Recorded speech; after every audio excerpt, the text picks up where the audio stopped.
During the first 100 hours of my time with Crimson Desert, I wrote down all of the mistakes I made along the way so you don't have to be like me. Mistake number 1, not manually saving enough. Now, this is really important if you're a player who once in a while likes to return to an old load point, because in Crimson Desert, if you do this and you just hang out on that past load point for more than 45 minutes, all 3 of your recent autosaves will be overwritten as they go off roughly every 15 minutes automatically. I highly recommend getting into the habit of simply just using maybe the top manual save slot to do 1 manual save after every session, so that way you always have one easy to access load point that is current and it's in a spot that isn't confusing for you. I also recommend manually saving if you did something really important or accomplished something that's really hard, because if your computer crashes or something like that and the autosave was, let's say, 12, 13, 14 minutes ago, you might lose all that progress.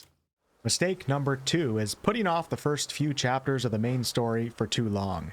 Now, by all means, play the game the way that you want to play the game, but do keep in mind that the main story in this game is somewhat of a never-ending tutorial that constantly introduces you to new mechanics and sometimes even gives you skills for free. At the very least, I'd consider doing chapters 1 and 2 fairly early on in your run before you get too lost in the open world, as these 2 chapters will unlock and introduce you to features such as Axiom Force, Force Palm, the ability to fly, making navigating the environment so much easier, Nature's Grasp, and you'll even unlock an armor set at the weapons vendor named Rhett in the main town. Absolutely do not rush the main story, but doing the first couple chapters before you get too lost in the world is going to save you so many headaches.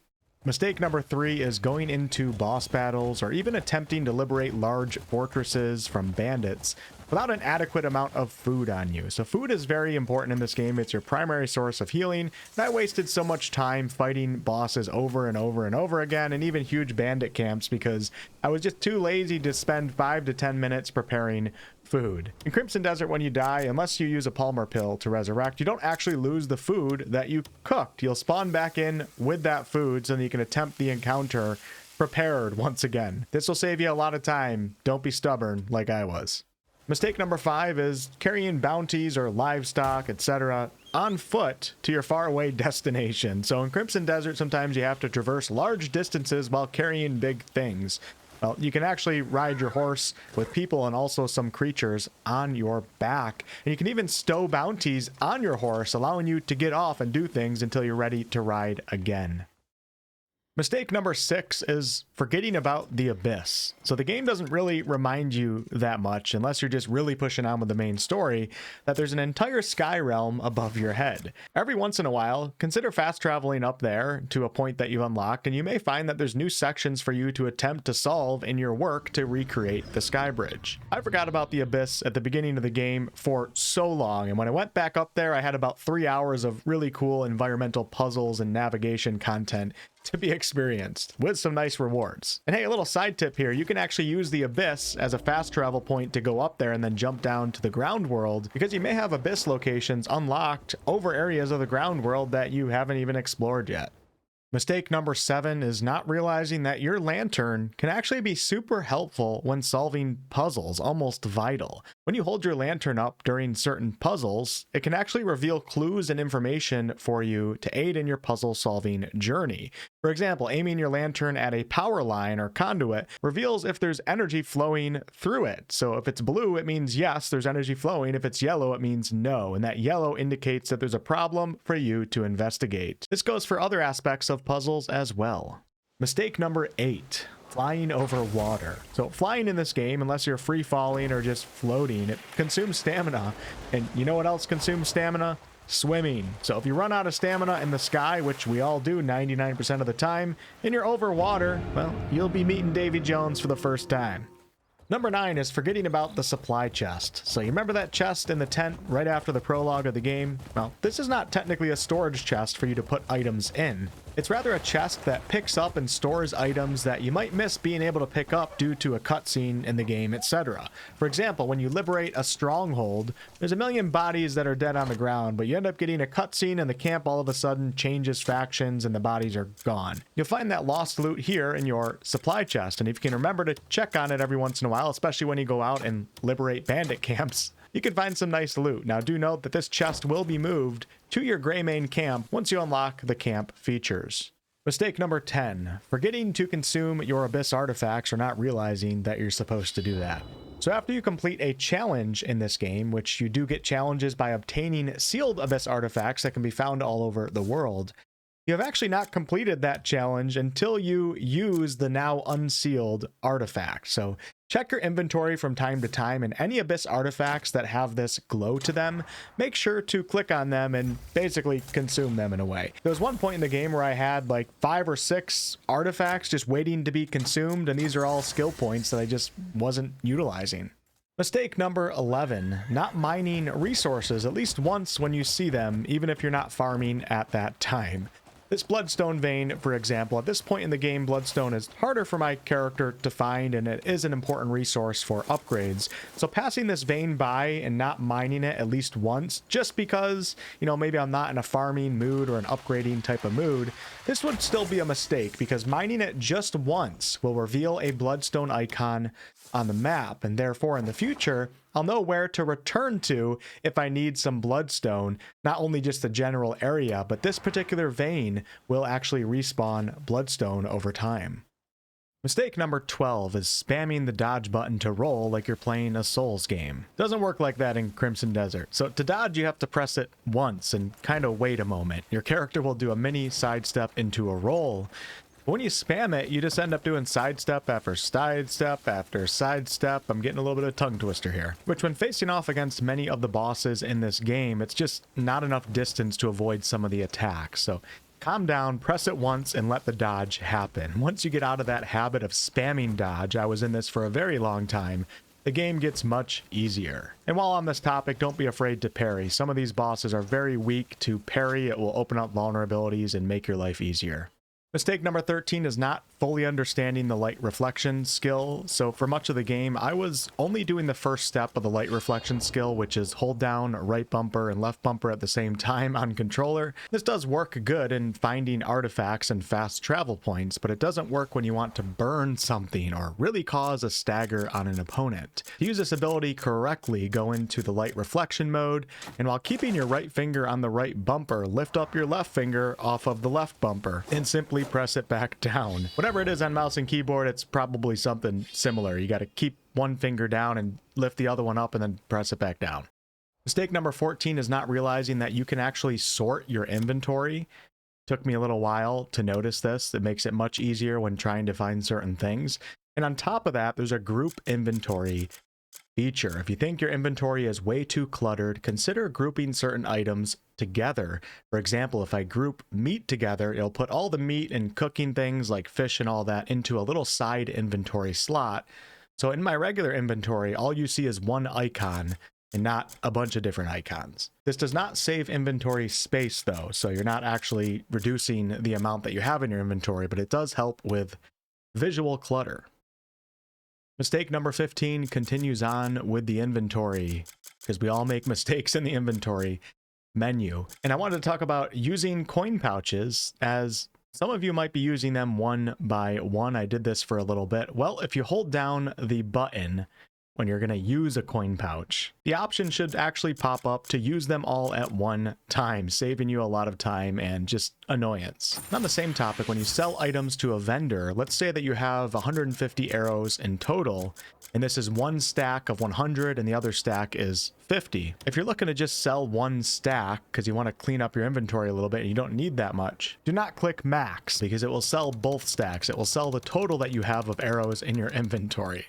Mistake number 16, speaking of arrows, not having arrows on your character at all times. Now, it's not the biggest deal in the world, but I've been in a lot of situations where I feel like a bow would have helped me a lot, especially while hunting, maybe just getting off that first shot to knock down a deer. There's even a few puzzles out there where you can shoot certain things and even light your arrows on fire or use explosive arrows to set things on fire in the environment, such as vines, which you can use your light reflection mechanic for that too, though. Very easy and not expensive at all to just keep 50 arrows on your character, and you won't end up in a situation where you have to fast travel back somewhere to get some. Mistake number 17 is not using or not realizing that anvils and grindstones are in the game and they can be really, really useful. Whenever you stumble across a grindstone, make sure to look at it, or I think you might have to use it to have the icon then discovered on your map so you can know where it is when you want to return to it. Unfortunately, in the current version of the game, if you stumble across an anvil, the icon does not unlock. But do note that there is an anvil at the Torchlight Beacon Tower that overlooks the town of Hernand. But anvils and grindstones will both reinforce your gear. Grindstones will give you a big boost to your attack power on all of your weapons, even the ones that you don't have equipped on your actual character. That goes for melee weapons, that is. And anvils will give you a big boost to your armor. This is only a temporary boost. The more combat that you get in, I believe it drains or it goes away at some point, and then you have to go back to a grindstone and an anvil once again. But not using either of these, especially if you're someone who's struggling in the game with bosses, etc., is a big mistake. Just use them before you go do something important, and you'll have that overall power boost. Mistake number 18 is revealing yourself to NPCs after you stole something while the theft crime bar is still going down. So when you steal something, it doesn't matter if an NPC sees you in the act or not.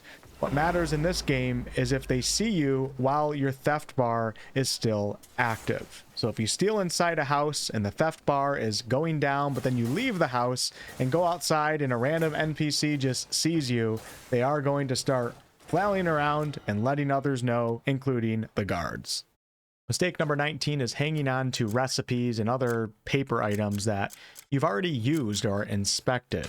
On Crimson Desert, you can buy a recipe, and once you inspect it, you have learned that recipe. This also applies to blueprints for abyss cores or crafting manuals. Current version of the game will not discard any of these recipes that you've already read, or even bounty posters, etc. They'll just sit in your inventory and cause clutter and take up space. Whenever visiting a vendor, make sure to discard all of the recipes, etc. that you no longer need. Early on in the game, this can actually get you a decent amount of copper as well.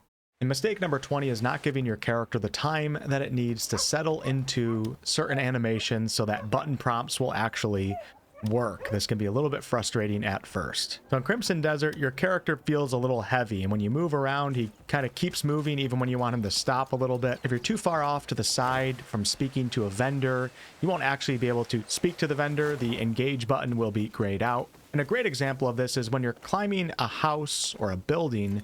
When you come up to a window and you want to try to get into the window, you have to kind of hold on to the windowsill and just hold there for a second and let your character completely stop moving and face the right way, and then you'll actually be able to climb into the window or open the window up. I can't tell you guys how many times I've had a button prompt grayed out for me, and I just figured I couldn't do it in the game or the game was broken.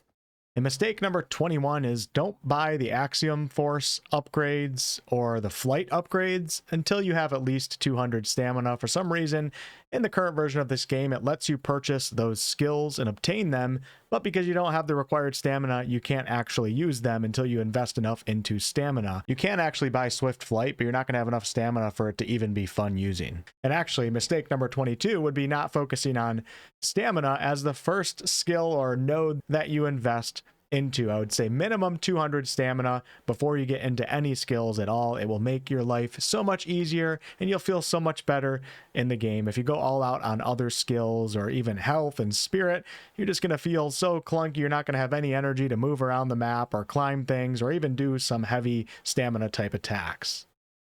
Mistake number 23 is not focusing on upgrading your weapons and armor at the blacksmith, the refinement option. One of the easiest ways to get into refinement is by simply doing the Hernand commissions, the faction quests that you're going to get very early on from speaking to these vendors. Do not underestimate how important it is in this game to go out and farm some materials and come back and actually upgrade your weapons and armor. A general rule of thumb is whatever chapter you're in, your armor should match the level of the chapter that you're on, at least for the first half of the game. So if you're entering into chapter 5 of the main story, your equipment should be all level 5, or at least, around that, or most of your equipment being level 5.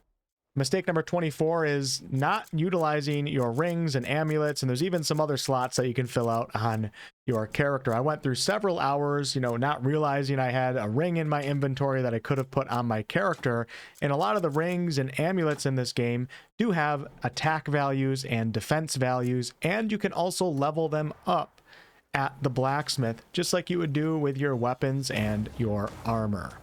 Mistake number 25. If you happen to be the criminal type and the bounty for your capture is more than your actual net worth, well, don't get caught by the guards, because you can actually go into debt in this game and owe the government money in a video game on minus 50 silver.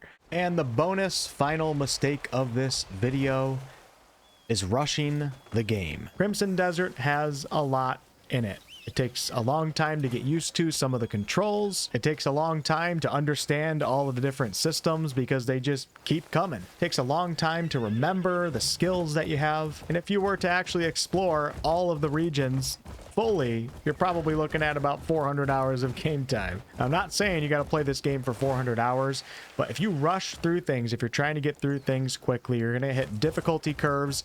And sometimes this difficulty curve is just going to be simply because you didn't take your time before and learn a mechanic because you were rushing. I'm almost certain that there's a lot of people that reviewed this game that really just tried to get through that main story, and they didn't really upgrade their armor and their weapons. They didn't understand the skills. They haven't solved hardly any of the optional puzzles out on the map, and then they get into content that they have to do and they can't seem to figure it out, and that can cause frustration. It's all because they were rushing. This is not a game designed to be rushed through. Thank you all so much for watching. I do have a starter's guide available on the channel right now, as well as a beginner's tip guide, both in the same playlist as this video.